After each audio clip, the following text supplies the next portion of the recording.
Hello दोस्तों, नमस्कार। आप सभी का स्वागत है हमारे channel Hindi GS practice class by Hemlata में। तो आज हम लोग क्या पढ़ रहे हैं? राम भक्ति खत्म हो गई है। राम भक्ति खत्म हो गई है तो राम भक्ति में क्या क्या पढ़ाया हमने? राम भक्ति में एक मिनट चेक कर लेते हैं। तो क्या कहा गया है राम भक्ति में? महर्षि वाल्मीकि द्वारा रचित रामायण किस भाषा में है? तो पूर्णतया संस्कृत भाषा में है। जो उसका अनुवाद किसने किया है? तुलसीदास ने किया है। तो उसका नाम क्या रखा गया है? रामचरितमानस रखा गया है। तो रामचरितमानस में कितने कांड हैं? कितने कांड हैं? तो 7 कांड हैं। पहला कांड कौन सा आता है? रामचरितमानस के तुलसीदास द्वारा रचित किस भाषा में है? अवधी भाषा में है। और कितने कांडों में विभक्त है? महाभारत क्या है? पर्वों में विभक्त है। और रामायण क्या है? कांडों में विभक्त है। तो रामायण अब यहीं पर देख लेते हैं इसको। तुलसीदास द्वारा रचित क्या है? रामचरितमानस है। रामचरितमानस है। क्या है? रामचरितमानस है। किसने किया है? तो संस्कृत को अनुवाद किसने किया था? तो तुलसीदास जी ने किया है। किस भाषा में किया है? अवधी भाषा में किया है। और उसका नाम क्या रखा है? रामचरितमानस है। कितने कांडों में विभक्त है? तो 7 कांडों में विभक्त है। कितने कांडों में? 7 कांडों में विभक्त है। कौन कौन सा कांड है? पहला क्या आता है? बाल कांड आता है। भगवान राम बाल कांड आएगा। फिर दूसरा कौन सा आएगा?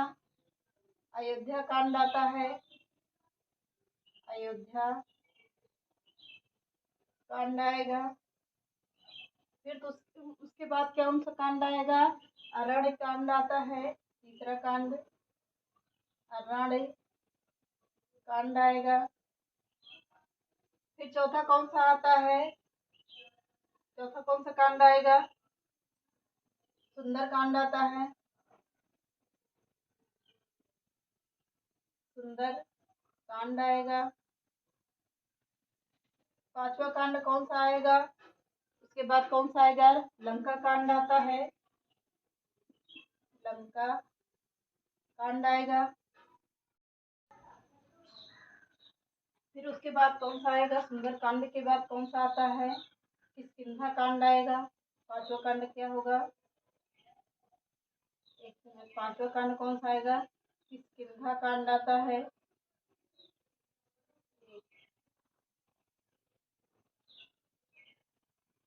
किष्किंधा कांड आएगा।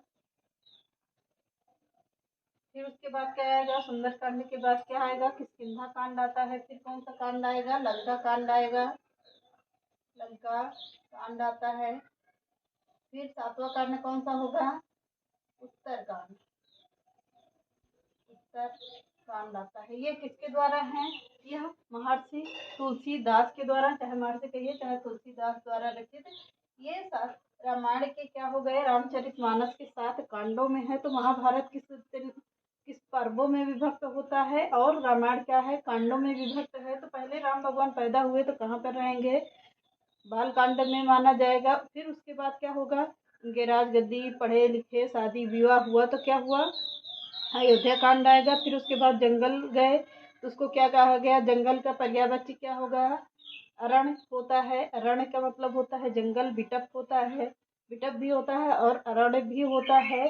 तो क्या आएगा? उसके बाद कहाँ जाते हैं? जंगल में जाते हैं। फिर उसके बाद किससे मिलते हैं? हनुमान जी से मिलते हैं। हनुमान जी से मिलने के बाद फिर उसके बाद बाली की हत्या कब करते हैं? तो किष्किंधा कांड के अंतर्गत आता है वह। ऐसे ही याद करके रख लीजिएगा। फिर उसके बाद क्या होगा? लंका कांड। फिर लंका में क्या हुआ? रावण को मारे। फिर उसके बाद लौट कर आए तो क्या हुआ? सुंदर कांड, सॉरी, उत्तर कांड हो गया। तो पहला कांड कौन सा होगा? बाल कांड। दूसरा अयोध्या कांड। तीसरा क्या है? अरण कांड। चौथा क्या है? सुंदर कांड है। पांचवा क्या है, किष्किंधा कांड है। छठवा क्या है, लंका कांड है। और सातवां क्या है, उत्तर कांड है। तो ये किसके द्वारा हो गए, तुलसीदास द्वारा रचित क्या, रामचरितमानस के कांड हो गए, या रामायण के 7 कांड हो गए। तो चलिए देखते हैं अब क्या बनाते हैं, रामानंद। तुलसीदास के बाद कौन आएंगे, रामानंद आएंगे। यह शुक्ल पक्ष, शुक्ल के में पैदा हुए थे कब, 1450 में। और इनका जन्म काल कब से माना जाता है, तो 1450 से लेकर 1525 तक माना जाता है। इनका काल कब, 1450 से लेकर 1525 तक। जन्म स्थान क्या है, प्रयाग। कहीं कहीं प्रयाग मिलता है, कहीं कहीं क्या होता है, काशी भी मिलता है। तो सर्वमान्य क्या होगा, काशी सर्वमान्य माना जाता है। सर्वमान्य में क्या है, काशी है। माना क्या जाता है कि रामानंद का जन्म काशी में हुआ है, यह लिखा पढ़ी में है। लेकिन कुछ कुछ विद्वान क्या कहते हैं, इनको प्रयाग भी बताते हैं। इनके गुरु कौन थे, लेकिन माना क्या जाएगा, इसको विशेष ध्यान दीजिएगा, क्या माना जाएगा, काशी ही सर्वमान्य में माना जाता है। तो इनके गुरु कौन थे, राघवानंद थे। गुरु कौन होंगे, राघवानंद थे। नोट करके पॉइंट में लिखिएगा, रामानंद जी को रामानुजाचार्य की 14वीं, इसमें 14वीं शिष्य परंपरा में माना जाता है। कितने, 14वें शिष्य परंपरा के में माना जाता है। किसे, रामानंद जी को रामानुजाचार्य के 14वीं शिष्य परंपरा का माना जाता है। अगला पॉइंट लिखिए, रामानुजाचार्य जी ने श्री संप्रदाय की स्थापना की। किसकी, श्री संप्रदाय की स्थापना की, जिसमें उपास्य कौन होंगे, भगवान विष्णु जी माने जाते हैं। जिसमें उपास्य क्या होते हैं, भगवान विष्णु जी माने जाते हैं। जबकि रामानंद जी ने रामवत संप्रदाय की स्थापना की थी। जबकि रामानंद ने क्या किया था, रामवत संप्रदाय की स्थापना की थी, जिसमें उपास्य कौन है, रामचंद्र जी माने जाते हैं, यानी भगवान राम माने जाते हैं। अगला पॉइंट है, रामनंदी संप्रदाय के लोगों को बैरागी कहा जाता है। क्या कहा जाता है, रामनंदी संप्रदाय के लोगों को क्या कहा जाता है, बैरागी कहा जाता है। विशेष प्रश्न पूछा जाने वाला है। तो अगली इनकी रचनाएं से प्रश्न बनते हैं। इतना हो गया होगा, रचनाएं, इनकी रचनाओं से प्रश्न बहुत सारे बनते हैं। तो रचनाएं इनकी देखते हैं।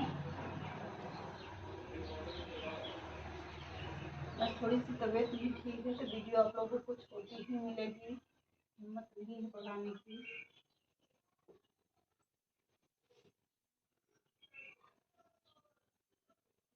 रचनाएं पूछिए, लिखिए रचनाएं। श्री वैष्णो महात्म, श्री वैष्णो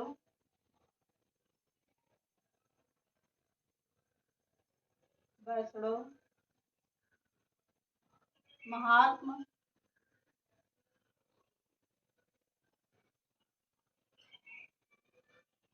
मताज, मताज, श्री वैष्णो मताज। और कौन सी है, आनंद भास्कर है। मताज में भास्कर है, पहले भास्कर होगी, भास्कर। फिर क्या है, श्री, श्री रामार्चन पद्धति, रामार्चन पद्धति है। फिर उसके बाद क्या आती है, यह क्या है, रामार्चन भास्कर, श्री रामार्चन पद्धति क्या है, यह संस्कृत भाषा में है, संस्कृत भाषा में है। अगला पॉइंट देखिएगा, इसी में लिखिए, राम रक्षा स्रोत। अगली रचना है, राम रक्षा स्रोत। अगली रचना है, अब इसके बाद कौन सी रचना है, योग है, योग। अगली रचना चिंतामणि है, चिंतामणि है। अगली रचना देखिए, आनंद भास है,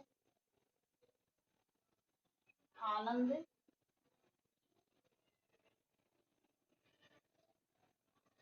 भास है। फिर उसके बाद क्या आएगी, रामाष्टक आएगी। अगली रचना रामाष्टक। फिर उसके बाद क्या आएगी, रहस्य तंत्र आता है,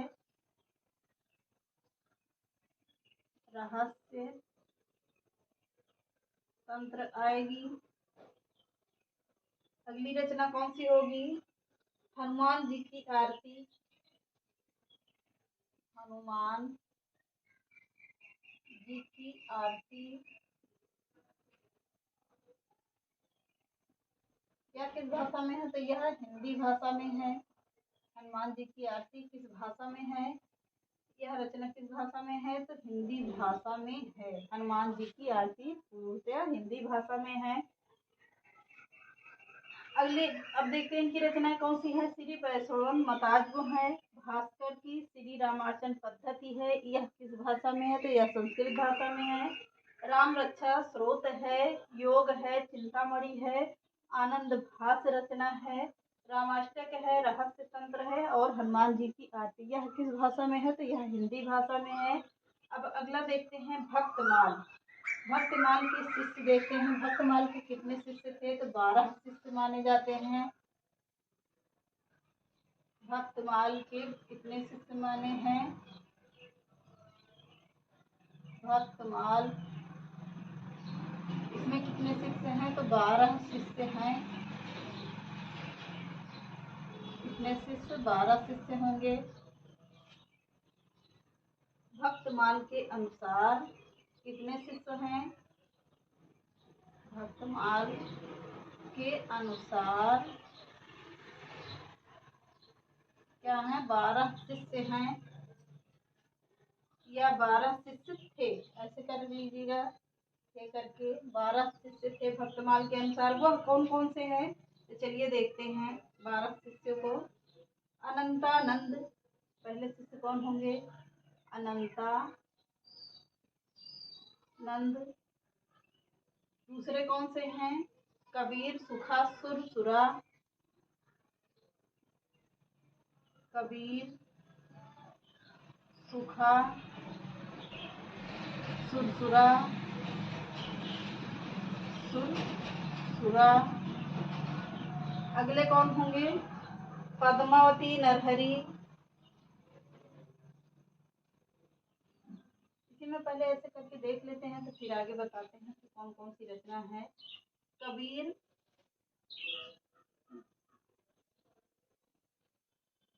अब देखिए सही से, अनंता, अनंता वहाँ पे आ नहीं रहा था, अनंता है और क्या है, अनंतानंद।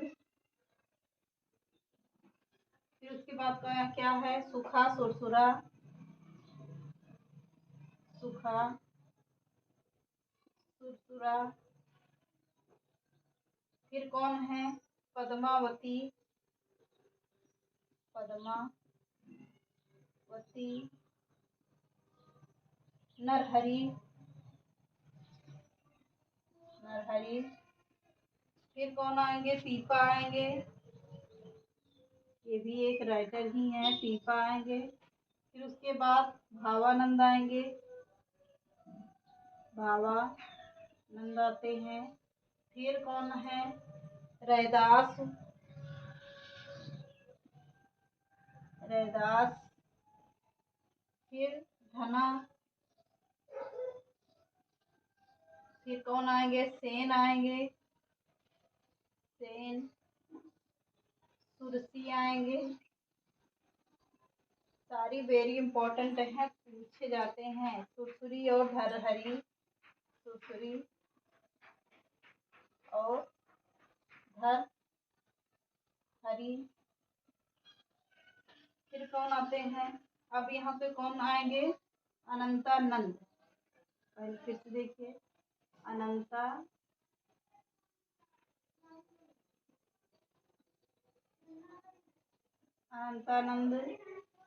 दूसरे कौन होंगे, कबीर होंगे, कबीर। तीसरे कौन है, सुखानंद है, सुखानंद हैं तीसरे। चौथे कौन से आएंगे, नरहरिया नंद,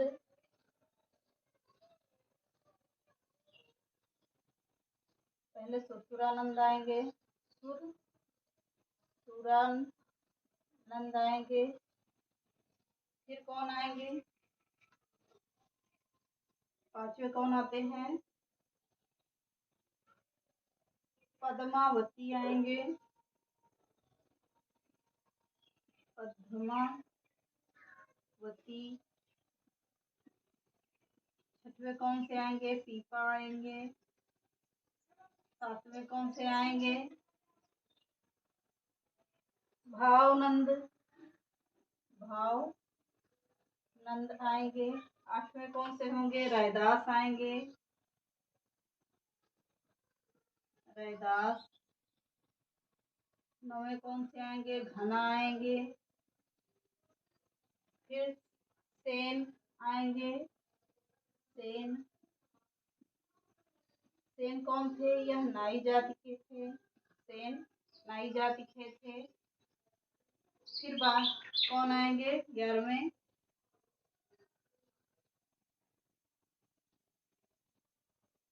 सुरसुरी आएंगे, सुरसुरी आएंगे।